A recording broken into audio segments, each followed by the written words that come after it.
dia, sétimo ano! Tudo bem com vocês? Estou aqui de volta, professor Armando Pérez, com uma novidade. Teremos aula de sustentabilidade solamente, porém, ele está aqui comigo para fazer companhia, para trabalhar no chat conosco aqui, dar seu brilho. Professor Gilson Soares, dá um bom dia. Pois é, sétimo ano. Estou aqui aguardando, abri agora aqui o aplicativo, esperando aqui essas interações.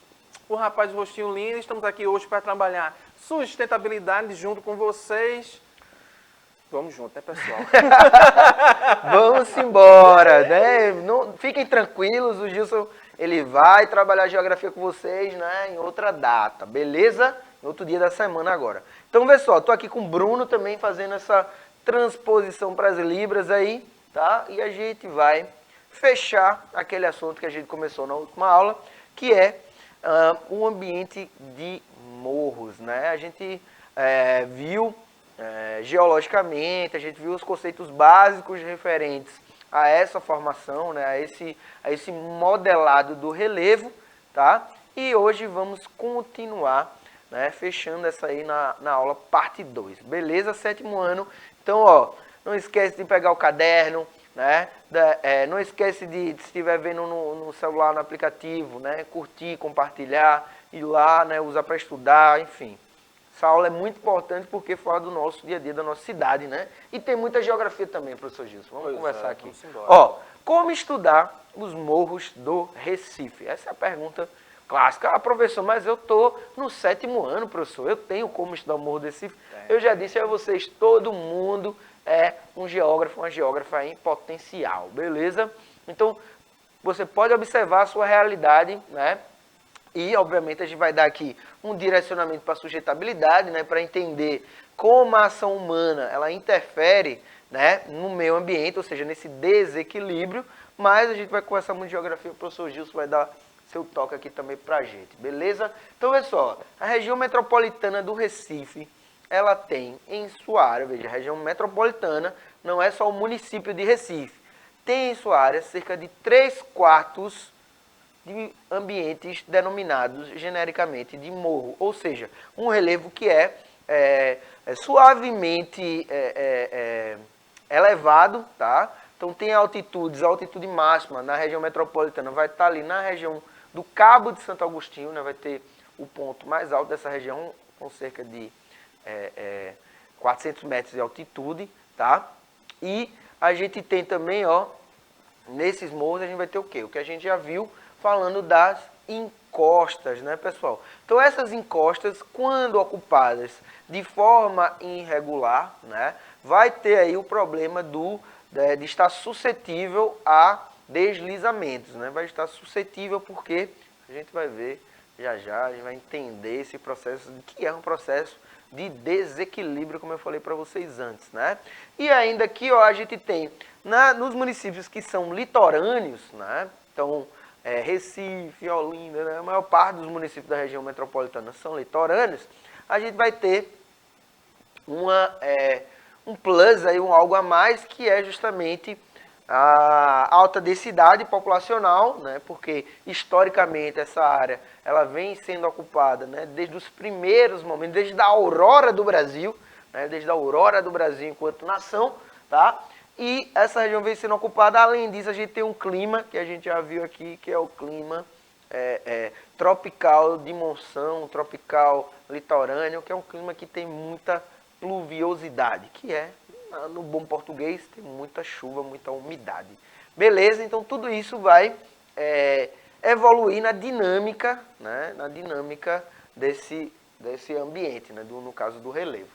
Então, pessoal, só para lembrar aqui, né, na nossa última aula a gente falou de forma geral sobre a região metropolitana do Recife, a gente viu aquele mapa de altitude, e eu tenho aqui uma imagem de satélite, né, que quando chegar aí para você, você vai perceber, ó, essa parte mais ao norte da imagem, né, a gente tem a Guabiraba, a gente tem aí o bairro do Passarinho, né, Dois Unidos, Nova Descoberta, Vasco da Gama, Sítio dos Pintos, Linha do Tiro, enfim, toda essa área, né, toda essa região, Pau-Ferro, tá? Toda essa região vai ser uma região que dentro do município de Recife é uma área com um relevo mais elevado, né? Você pode ver, você observa aí na imagem, ela tem umas rugas assim, né? Como se fosse tivesse engelhado, né? Obviamente a gente está vendo de cima e aí essa é a feição que a gente tem dos ambientes mais elevados, né? Do relevo mais elevado. Então é esse engelhado aí no solo, né? Um solo com uma maior rugosidade. Quando a gente passa ali na 101, né? No sentido paulista, né? Ali para o norte a gente vê ali uma região, a gente percebe, a gente observa que existe ali na macaxeira, né? A gente observa ali esse relevo. Então é algo que a gente, primeiramente, né? Eu trouxe esse mapa aí para mostrar que é algo que você pode observar no dia a dia. Professor Gilson, quando você está se deslocando daqui para o glorioso município de São Lourenço, o senhor observa também essa relevo? Estava mais ocupado ou com vegetação, professor? Pois é, bastante ocupado, viu, professor? Aquela região ali de Camaragibe, nós temos vários morros ali, bastante ocupado. Temos também lá em São Lourenço, as regiões de morro também bastante ocupadas. Essa camada natural de vegetação já foi bastante retirada. E aí, quando vem esse período com aumento do índice, olha, pluviométrico, né? O índice das chuvas, vem todo esse problema que acabou afetando nossa cidade agora. Recentemente, Recife, Jaboatão, São Lourenço não foi diferente, Camaragibe, essa região, professor, com solos aí argilosos, ficando bastante encharcado com essas chuvas, gerando vários transtornos, vários acidentes, que infelizmente acarretou aí várias vidas. Como a gente pode ver nessa imagem aqui, ó, observa aí. Ó, essa área aí, você vê, não é uma área que está tão densamente ocupada assim. Aqui embaixo a gente vê, né, uma área de ocupação, mas o que é que aconteceu aí? Esse relevo, né, ele entrou em instabilidade e veio a desmoronar, né? E tem uma diferença, desmoronamento, né, queda de deslizamento, tem uma diferença aí. Então houve aí essa movimentação, né? Então, por sorte, né? Não, aqui embaixo tem umas casas, ó, aqui. Então era uma área que estava ocupada, né? Então você veja, a vegetação da parte superior foi retirada e provavelmente eles plantavam aí, tá com a cara de que era no mínimo pastagem, tá? Então veja, isso é só uma foto, não foi aqui em Recife, tá? Mas só para a gente ver, né? Visualizar assim de cima essa descida, né? Então é uma grande quantidade, né, de solo que vai ali ser movida, né? E a força que isso tem, né? A intensidade que isso tem é muito grande, né? É a força da natureza mesmo, né? A movimentação, a dinâmica natural. Então observa aqui outra imagem, né? Essa daí já mais forte, digamos assim, porque a gente vê casas perto, né? A gente vê uma movimentação aqui onde no centro da imagem a gente observa a parede que ainda ficou ali. Então veja, professor, a gente tem a vegetação aqui em cima, né, nessa parte superior, só que o que é que acontece? Essa barreira ela foi cortada, né? Ela foi cortada aqui e aí é onde está uma grande questão, né? Observa aqui, ó, aqui outra barreira que está mais para uma vossoroca, né? Exato. A gente tem aqui, ó, um coqueiro aqui no meio, então vamos chamar a atenção também para essa questão de se plantar, né, nessas áreas de encosta, né? Será que é positivo? Será que é negativo? Preste atenção que no final da aula a gente vai ter essa resposta, tá? Então, esses 3 exemplos aqui que a gente trouxe são justamente os exemplos dessa movimentação, tá? E aí eu trago aqui para vocês, ó, então, por que eu falei do corte da barreira, professor? Porque veja só, observe esse esquema que eu tenho aqui comigo. Então a gente tem a água aqui, ó, no primeiro plano, a água infiltrando, né? Volta aqui para mim, Billy, por favor. Pronto, aqui, ó. A gente tem aqui, observa esse primeiro plano, tá? Depois o Billy vai voltar aí para a imagem e depois a gente vai falar desse segundo aqui de baixo. Então, volta aí, ó. Nesse primeiro plano a gente tem a infiltração natural, né? Essa infiltração, né? A gente vai ter uma camada de solo, né? 2 camadas de solo e embaixo a gente tem a rocha cristalina, né? Que é justamente o que faz o morro ser elevado, né? Essa rocha que ela é mais rígida. Então, se ela é mais rígida, ela é mais difícil de absorver a água.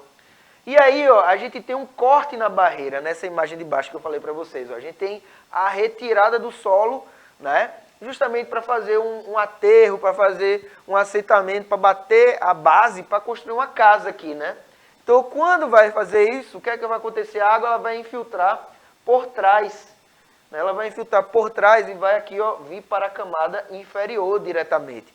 Então isso vai fazendo o quê? Ó? Isso vai fazendo o solo de baixo ser retirado, né? O solo que está ali fazendo o apoio. Então é igual você ter aí, sei lá, eu consegui pensar numa metáfora, você vai botando as pecinhas do dominó lá e vai fazendo uma torrezinha com as pecinhas do dominó. Uhum. Se você tira o que está por baixo, vai fazer o quê? Eita, cai tudo. Tudo vai colapsar, né? Colapsar é uma palavra bonita para esse momento. Então, ó, vai o quê? A água vai entrar aqui por baixo e essa estrutura de solo, ela vai cada vez mais se enfraquecendo. A firmeza que está ali, a gravidade, ela não vai sustentar o tempo todo, né? Então, por que a gravidade? Justamente por causa da inclinação, né? Essa inclinação, né, que nem o ladeirão que você vai descendo de bicicleta, né? Você vai descendo ali, você não precisa nem pedalar, né? Se você fica pedalando e fica ali, esforço zero, né? Que é justamente a gravidade que está empurrando você, meu garoto. E se não tiver com freio bom, joelho ralado. Então, olha só, isso aqui é para mostrar para vocês, né, como é essa dinâmica. Então, a barreira, ela precisa ser, a encosta, perdão, ela precisa ser protegida. E quando fazer esse corte, fazer justamente a canalização. E aí, qual é a grande questão, professor? A questão é que essas áreas, elas podem ser ocupadas. Você vê em países desenvolvidos, né, que a gente tem área de encostas ocupadas. Só que são ocupadas, né, por pessoas, né, que têm um poder aquisitivo suficiente para fazer a obra adequada ali. Né? Então, para fazer o desvio dessa água, para colocar ela para correr, né, sem impactar o solo. E aí, qual é a diferença aqui do Recife? Aí já falando da questão social. A diferença aqui do Recife é que nos anos 40, depois dos anos 60, a gente teve uma retirada de pessoas do centro, né? A gente teve uma retirada das pessoas que moravam nos mocamos, né? E essas pessoas passaram a ocupar as áreas de morro, tá?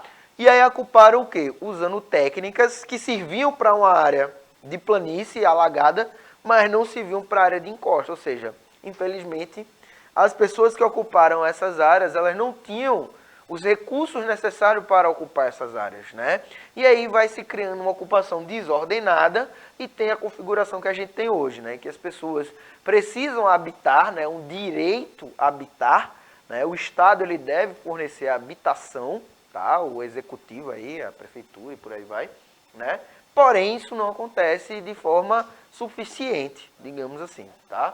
Então veja aqui, ó, o que é que vai acontecer? Outro sistema, né? Anatomia de um deslizamento de terra. Então observa aí, eu vou ler, ó.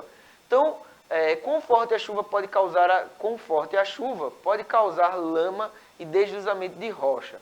A chuva é absorvida pelo solo seco, né? Tá lá, começou a chover, você vai ver a água, ela vai infiltrando, né? Ela não vai nem correr inicialmente.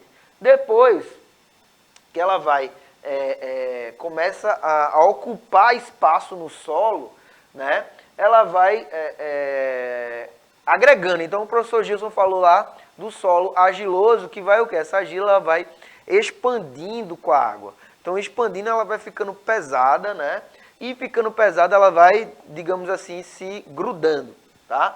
Daí o que é que vai acontecer? Você não tem só o solo, você não tem só a argila, você tem também pedregulhos, você tem rochas que estão ali escondidas e que são maiores, né? E que muitas vezes a gente não vê. Muitas vezes até quando a gente vai fazer a fundação, fazer a base de uma casa, o pessoal acha uma pedra e tal e faz uma adaptação ali, porque tem aquela rocha. Então, não dá para saber se a rocha está bem fixa, né? Ela pode ser só uma rocha grande que está ao redor de um monte de argila. Então, o que é que acontece? Quando a gente vai aumentando o peso, né, da argila que está em cima do solo, ele vai se tornando mais úmido, vai fazendo o quê? Vai gerando peso que empurra, né, o solo encharcado e desce aí a famosa corrida de lama, né? Um deslizamento. Beleza, pessoal? Então, trouxe 2 esquemas para mostrar a vocês, né, como isso funciona bem direitinho, ser bem didático. Então, primeira coisa, começa a observar o teu entorno, né? Observa a região que você mora, manda até um abraço pro pessoal que está aí, né, que está vendo a gente, né? Espero que já tenham a maior parte retornado para suas casas ou para um lugar seguro, né? A chuva deu uma segurada, deu uma trégua, mas o período chuvoso ele vai até meados de julho, tá, pessoal? Então, espero que quem esteja assistindo aí na escola, em algum lugar, né, esteja bem, né, e que desejo o melhor sempre, né? Nós desejamos aqui. Então, vejam, e é por isso que a gente está aqui, né? Por vocês também, para vocês manterem o foco nos estudos, tá? Então, ó, observa. Quando você tem ali a casa que está ocupando a região, ainda não, deixa eu voltar aqui, tá, foi demais. Quando eu tenho a casa ocupando ali, você vai ter o quê? Naturalmente a casa ela tem que ter saída de água. Então essa saída de água, né, eu coloquei aqui os 3 fatores, né, que vão influenciar na ocorrência do deslocamento. Né? Coloquei o tipo de solo, a declividade e as águas de embebição. É justamente o que eu ia falar agora, né? Mas vamos por ordem. Então o solo a gente já falou um pouco aqui, né? Se o solo for mais... Aqui em Recife não tem tanto isso, né? Porque o solo é bem argiloso por causa do depósito de sedimentos, né? Das nossas bacias sedimentares. Então, a declividade também vai influenciar e principalmente se tem lá as rochas que eu falei, né? As rochas grandonas que estão ali embaixo do solo. Se a encosta ela foi cortada, né? Como a gente viu ali, então dependendo desse corte, dependendo do grau de inclinação da encosta e o nível do corte, né? Isso vai ter influência também. Então, e o último aqui que eu vou chamar a maior atenção é a água de embebição, que é o quê? Que é justamente o que a gente chama de água servida ou água cinza, que é aquela água que sai da pia, né? Que vai do vaso sanitário, tá? A água que utilizou para lavar roupa, tá? Então é uma água que ela está carregada de produtos químicos também, então que ela vai ter uma ação ali no solo, né? Com sabão e tal, que vai ter uma atuação química, vai criar lama, vai fazer aquele pântano, né? Vai começar a gerar bactérias que vão ficar ali no solo, enfim, né? E vai ficar pantanoso, tá? E isso também vai contribuir para esse escoamento. Então veja que é uma, digamos assim, uma escala de coisas que vai acontecendo, né? A gente tem aí a ocupação irregular, aí a gente vai ter a ausência de saneamento básico, porque essa ocupação, né, ela vai demorar mais para entrar nos padrões de infraestrutura, para entrar nos planos de infraestrutura. Então, muitas vezes, tem que se criar todo um conserto toda uma adaptação mesmo da área, né? A gente tem aqui em Recife várias escadarias sendo construídas, né? Ali na região, que é nítido, dá pra gente ver ali na região do Morro da Conceição, por exemplo, você tem uma área ali que é todo um paredão, né, professor? É isso, aquele justamente. paredão ali que é justamente para proteger, para conter esse escoamento, né? E para organizar a drenagem, né, da encosta. Então, observa, essa água de embebição contribui para aumentar o peso específico das camadas, ou seja, vai estar ali todo dia acumulando água aos pouquinhos, aos pouquinhos, aos pouquinhos, e aí quando vem a chuva, já tem uma quantidade de água acumulada ali, porque não está drenando bem. Então, isso também, meus alunos e minhas alunas, vai contribuir, tá entendendo? Então, é algo que está ali, digamos assim, mais silencioso e às vezes não dá para a gente ver, né? Então, isso vai alterar a consistência do solo, beleza? Continuemos aqui, ó.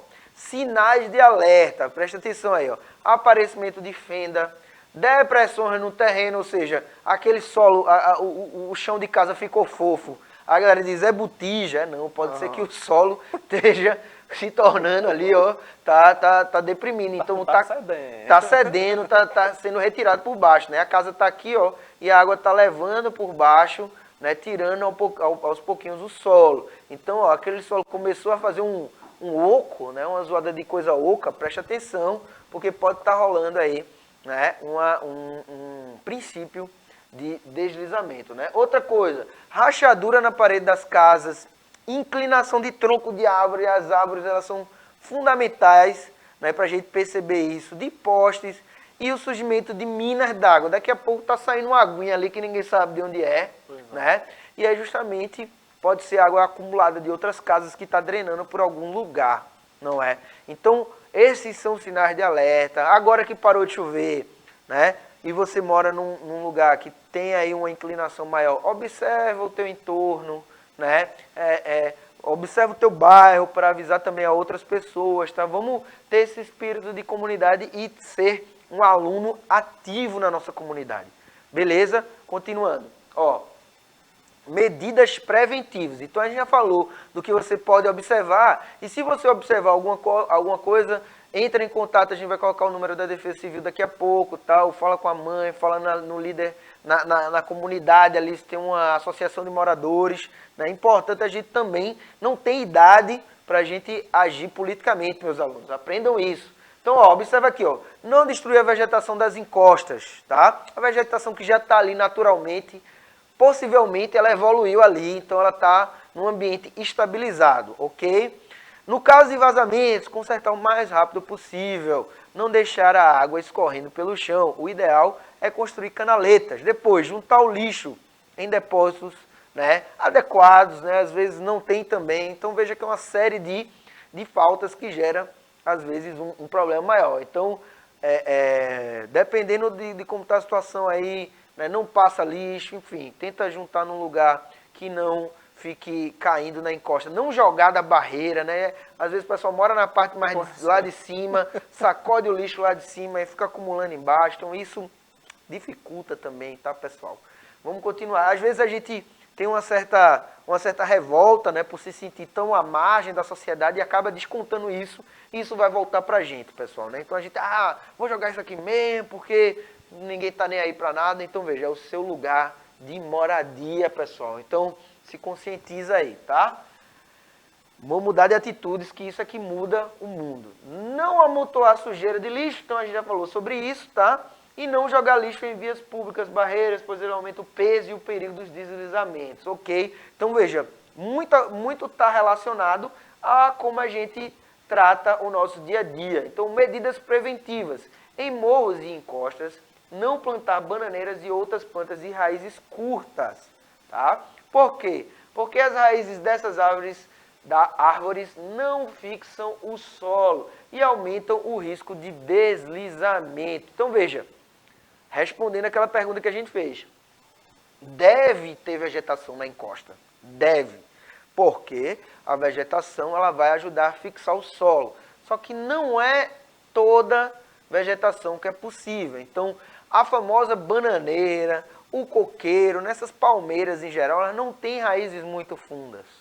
Tá? As raízes delas são mais superficiais. E aí o que acontece? Elas não vão fixar o solo. Pelo contrário, elas vão muitas vezes canalizar a água para aquele lugar. E aí o que vai acontecer? Vai começar a erodir ali embaixo. Eu não tinha falado a palavra erodir ainda, eu me admirei com isso agora. Vai começar a erodir ali embaixo. Tá? E essa erosão vai justamente fazer a árvore tombar. Então, por isso que vocês têm que observar as árvores que estão ao seu redor. A vegetação era para proteger, então, em morros e encostas, não plantar, olha aí o tipo de árvore, preste atenção. Mamão, fruta-pão, jambo, coco, banana, jaca, árvores grandes, pois acumulam muita água no solo e provocam a queda das barreiras. Ou seja, se tem já umas árvores organizadas ali, se está equilibrado o ambiente, deixa, não retira. Agora observa, né? Quando as árvores elas começam a inclinar, ó, é sinal da queda. Então observa aqui, ó. Então como a gente tem um exemplo, isso aqui é uma foto tirada aqui em Recife, a gente tem medidas preventivas, né? Como essas lonas que são colocadas, mas são, pessoal, paliativos, né? São formas de controlar ali para não acelerar o processo de erosão. Porém, como a gente já falou, não é o ideal. Então veja quantas pessoas, né, morando nessa condição, tá, que já estão estabilizadas, já estão aí. Então o ideal é refletir sobre como a comunidade, né, pode pensar os seus problemas, né, pensar o que já aconteceu e o que pode vir a acontecer e trabalhar unido e exigir os direitos, né? A gente vê que nesses momentos sempre aparece o pessoal que se junta, né? A solidariedade é muito importante, mas é muito importante também a gente não pensar só nisso no momento em que o céu começa a escurecer, né, pessoal? É importante pensar nisso o ano inteiro. Então, no período que começar a diminuir essa chuva, vamos refletir, vamos trabalhar em comunidade, tá, pessoal? Lembrando aqui, ó, o que eu falei para vocês, em caso de você ver ali a árvore inclinando, você vê ali um instalado na sua casa, uma rachadura, uma coisa assim, liga para a Defesa Civil daqui de Pernambuco, né? 0800 081 3400, tá? 0800 081 3400, que, né, é o órgão mais adequado, né, para a gente fazer comunicações desse tipo, tá, pessoal? Bombeiros também, mas bombeiros é mais em caso de emergência, tá? Então, vejam só, o objetivo dessa aula, né, a gente já vai fechando esse assunto de morros hoje, é que vocês, alunos e alunas do 7º ano, se conscientizem e a partir disso vocês conscientizem a sua comunidade, conscientizem a sua casa, conscientizem seu pai, sua mãe, que isso vai gerar uma ação positiva que pode sim salvar vidas. Então, vejam, vocês não são jovens o suficiente, vocês podem fazer isso, né? Por isso que a gente traz esses assuntos aqui para vocês se conscientizarem da sua realidade local. Isso é geografia, isso é sustentabilidade. Beleza, meus alunos? Próximo aqui para o meu professor Gilson. É isso aí, pessoal. Um forte abraço. Semana que vem tem mais sustentabilidade. Beijo do rostinho lindo. Então, e aí, ó, aguarda sexta-feira, né, professor? Sua aula? Amanhã. Amanhã. 7º ano é amanhã. Amanhã, terça-feira, 7º ano, aula de geografia, continuando maravilhosamente, né? Exato. As regionalizações brasileiras, toda essa coisa massa dos biomas e tal e tal. Beleza, pessoal? Forte abraço. Valeu todo mundo. Tchau, tchau.